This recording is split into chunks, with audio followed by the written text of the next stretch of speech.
Hello friends, this is Sachin Dodi on behalf of Be Educare and I am here to discuss the current affair topics of 1st February 2021.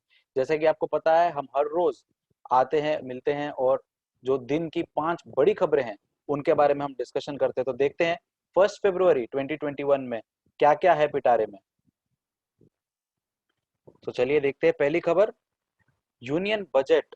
जी हाँ, union budget 21-22 was presented by finance minister Nirmala Sitharaman. सबसे बड़ी खबर जो 1 फरवरी 2021 में हुई वो यही था, यूनियन बजट। हर कोई देखो बजट के बारे में ही बात कर रहा है। तो कुछ चीजें इस बजट के बारे में मैं आपको बताऊं तो हमारी जो यूनियन फाइनेंस मिनिस्टर है निर्मला सीतारमन, उन्होंने ये यूनियन बजट 2021 प्रेजेंट किया लोकसभा में। एंड उन्होंने इससे पहले दो ऐसे यूनियन बजट प्रेजेंट किए। So this is the third time in a row that she has presented the budget. इसके अंदर उन्होंने एक रिकॉर्ड स्पीच दी है जो कि है 162 मिनट्स, यानी कि 2 आवर्स एंड 42 मिनट्स कंटिन्यूअसली उन्होंने लोकसभा में ये स्पीच दी है। हम यूनियन बजट के ऊपर एक अलग से सेशन भी करेंगे, बट अगर आपको हम बताएं कि की हाइलाइट्स क्या थी इस यूनियन बजट की, तो कुछ टॉप चीजें अगर हम डिस्कस करना चाहें तो सबसे पहले चीज, सबसे ज्यादा जो बर्डन रिलीफ जो मिला है वो मिला है हमारे सीनियर सिटीजन्स को। तो हमारे भारत के वो नागरिक जो 75 ईयर्स यानी कि 75 साल के ऊपर के जो नागरिक हैं, अगर वो सिर्फ और सिर्फ पेंशन और इंटरेस्ट इनकम कमाते हैं तो now they will be exempted from filing the return of income. तो उनको कोई भी इनकम टैक्स रिटर्न नहीं फाइल करना है अगर यदि वो सिर्फ पैसिव इनकम है उनकी, अगर पेंशन और इंटरेस्ट कमाते, कोई भी एक्टिव इनकम अगर उनकी नहीं है तो। दूसरी जो सबसे बड़ी बात है वो ये है कि ITAT यानी कि इनकम टैक्स एपेलेट ट्रिब्यूनल जो है वो पूरी की पूरी तरीके से फेसलेस हो रहा है, डिजिटलाइज हो रहा है। वहां पे अब जो भी कम्युनिकेशन होगी, कोई भी फेस टू फेस कम्युनिकेशन नहीं होगा, वहां पे सब कुछ वीडियो कॉन्फ्रेंसिंग के थ्रू होगा। तो जो भी कम्युनिकेशन ट्रिब्यूनल और एपेलेंट्स के साथ के बीच होगा वो सब इलेक्ट्रॉनिक होगा and hearing will be allowed through video conferencing. इसके अलावा सबसे बड़ा रिलीफ एक और जो मिला है वो उन लोगों को जो सैलरीड एम्प्लॉइज हैं और जिन्होंने स्पेशली होम लोन ले रखा है, तो उनको now they will get an additional interest deduction of 1.5 lakh on home loan. Other things we will discuss totally in the session. Otherwise क्या होगा कि आज अगर मैं बोलने जाऊं यूनियन बजट के ऊपर तो सिर्फ यूनियन बजट के ऊपर ही बोलते जाऊंगा, बाकी की 4 खबरें जो है वो रह जाएगी। So these were the key highlights, but we will discuss union budget in detail also in a separate session. दूसरी बड़ी खबर जो है वो है हमारे लखनऊ से, जो कि उत्तर प्रदेश की राजधानी है। उत्तर प्रदेश के बारे में दो चीजें आपको जाननी जरूरी। सबसे पहली बात, उत्तर प्रदेश के चीफ मिनिस्टर का नाम योगी आदित्यनाथ और उनकी गवर्नर का नाम, उनका गवर्नर जो उनकी जो गवर्नर है, बहुत लोग कंफ्यूज हो जाते हैं। She is a former chief minister of Gujarat, her name is Anandiben Patel, she is the governor of Uttar Pradesh. तो खबर क्या है लखनऊ से, लखनऊ नवाबों का शहर, वहां से ये खबर आई है कि Lucknow metro has become the first to sanitise coaches using ultraviolet rays. तो भारत का पहला ऐसा मेट्रो है जो यूवी रेस से सैनिटाइज कर रहा है ट्रेन की कोचेस। ये जो सैनिटाइजेशन कर रहा है लखनऊ मेट्रो रेलवे जो कर रहा है वो एक यूवी सैनिटाइजेशन अपैरेटस है जो उन्होंने प्रोक्योर किया है FB tech, which is an Indian firm in Jaipur Rajasthan. उससे ये लेकर के ये पूरा यूवी रेस से पूरा का पूरा सैनिटाइजेशन कर रहे हैं ये सब ट्रेन के कोचेस। इनको ये इंस्पिरेशन कहाँ से मिला है? ये इंस्पिरेशन उनको मिला है न्यूयॉर्क से। तो न्यूयॉर्क जो अमेरिका में है, यूनाइटेड स्टेट्स ऑफ अमेरिका में है, वहां पे ये एक्सपेरिमेंट सबसे पहले किया गया था, जहां पे ट्रेन जो है वो यूवी लैंप रेस से सैनिटाइज की गई थी। ये अपैरेटस जो है वो DRDO यानी कि defence research and development organisation ने अक्टूबर 2020 को सर्टिफाई किया है कि ये यूज कर सकते हो।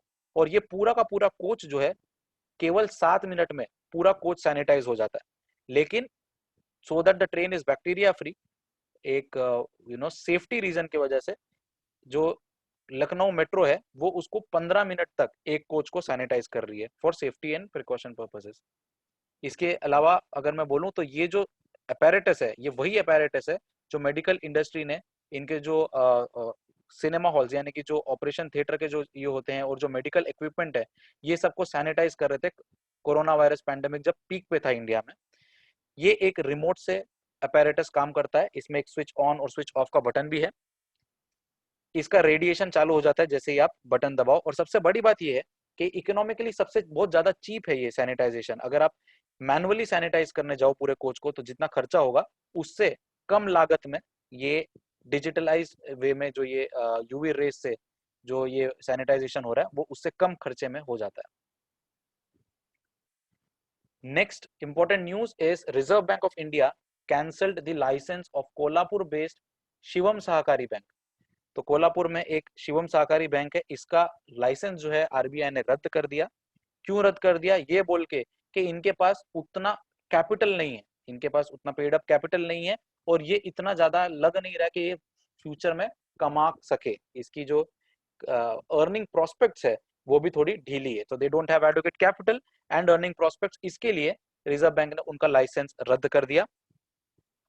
ऑल्सो इसको वाइंडिंग अप के लिए भी डाल दिया गया है और जो जितने इनके डिपॉजिटर्स है उनको सबको पैसा दे दिया जाएगा। एज पर आपको पता है हर स्मॉल डिपॉजिटर्स है उसका 1 लाख तक का पैसा जो है वो इंश्योर्ड रहता है।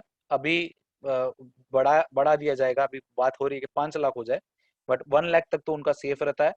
जो इनके डेटा है कोल्हापुर की जो ये बैंक है शिवम सहकारी बैंक, उनके हिसाब से 99% डिपॉजिटर्स को पूरा पैसा मिल जाएगा। 1% ऐसे होंगे जिन्हें पूरा पैसा नहीं मिल पाएगा, जो कि इनकी जो प्रेजेंट फाइनेंशियल पोजीशन है उसको मद्देनजर रखते हुए they won't be able to pay 1% of the deposit holders in full. Of course उन्हें भी पैसा मिलेगा पर पूरी तरीके से पैसा नहीं मिल पाएगा।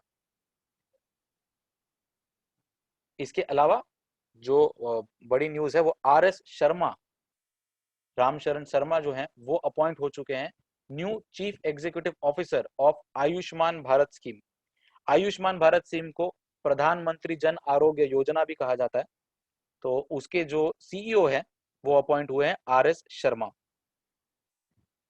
RS शर्मा जो है इन्होंने रिप्लेस किया है इंदु भूषण। इंदु भूषण जो है वो पहले सीईओ थे आयुष्मान भारत स्कीम के सिंस इट्स इंसेप्शन, जब से ये स्कीम बनी 2018 तब से वही थे। RS शर्मा इसके पहले चेयरमैन रह चुके हैं ट्राई के, telecom regulatory authority of India के, और अब वो कमान संभालने जा रहे हैं प्रधानमंत्री जन आरोग्य योजना जिसको आयुष्मान भारत स्कीम कहा जाता है। बहुत ही बढ़िया खबर महाराष्ट्र के रहिवासियों के लिए और महाराष्ट्र के लिए। Maharashtra tops justice delivery in India justice report of 2020। इसके सेकंड एडिशन है इस रिपोर्ट का। पहले एडिशन में भी महाराष्ट्र जो है वो टॉप कर चुका था। तो इंडिया का जो जितने स्टेट्स है उनमें सबसे ऊपर महाराष्ट्र आया है कि जस्टिस डिलीवरी में, यानी कि कितनी जल्दी और कितने अच्छे से जो हमारे न्यायपालिकाएं हैं वो किस तरीके से फंक्शन करती हैं, और सबसे ऊपर महाराष्ट्र आ रहा है जब अगर सवाल हो कि लोगों को न्याय दिलाने का। तो